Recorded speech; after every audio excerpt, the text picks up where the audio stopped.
कर्मों से बनता है वजूद आदमी का, जाति तो नकली पहचान है। कर्मों से बनता है वजूद आदमी का, जाति तो नकली पहचान है। अगर ऊंची जाति से ही होती श्रेष्ठता तो बताइए बाबा साहेब आज क्यों महान है। सर्वप्रथम आप सभी को बाबा साहेब अम्बेडकर के जन्मदिन की हार्दिक शुभकामनाएं। आज के इस कार्यक्रम में उपस्थित मुख्य अतिथिगण और पूरे गांववासियों का अभिनंदन करता हूं। जैसा कि आप सभी जानते हैं कि आज का दिन हमारे लिए प्रेरणा का दिन है। जब भी हम किसी महापुरुष को याद करते हैं तो मन में एक प्रेरणा जन्म लेती है। आज एक ऐसे महापुरुष की जयंती है जिन्होंने भारतवर्ष को ही नहीं बल्कि पूरे विश्व को अपने प्रतिभा और कार्यों से अचंभित कर दिया था।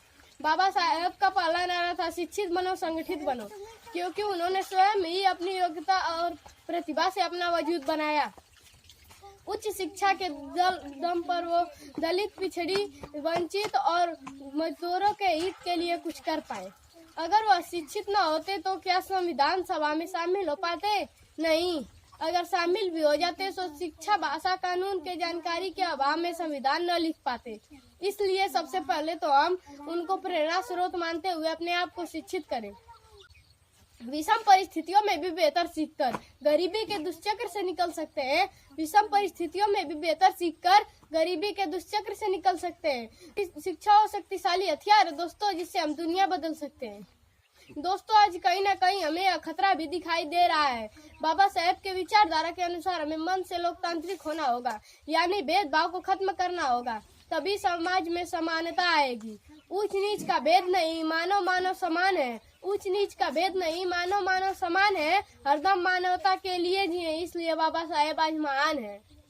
बाबा साहेब ने कहा था कि सभी समस्याओं का समाधान यह है कि सारे भारतवासियों अपने देश को धर्म से ऊपर रखें, न कि धर्म को देश से ऊपर। लेकिन इस बात को लेकर अम्बेडकर भरोसे में नहीं थे।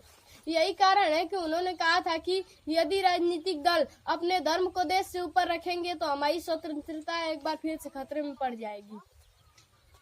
आओ हम सब मिलकर बाबा साहेब की विचारधारा और सोच को गले लगाएं। अपने आप को शिक्षित, संगठित बनाकर समाज के लिए कुछ करें, जिससे भारत देश में इंसान इंसान से प्यार करे। मैं इन दो पंक्तियों के साथ अपने विचार को विराम देता हूँ। शिक्षा के लक्ष्य की ओर बढ़ते रहो और नाकामयाबी से बिछड़ जाओगे। शिक्षा के लक्ष्य की ओर बढ़ते रहो और नाकामयाबी से बिछड़ जाओगे। एक होकर जीना सीख लो, नहीं तो एक दिन पिछड़ जाओगे।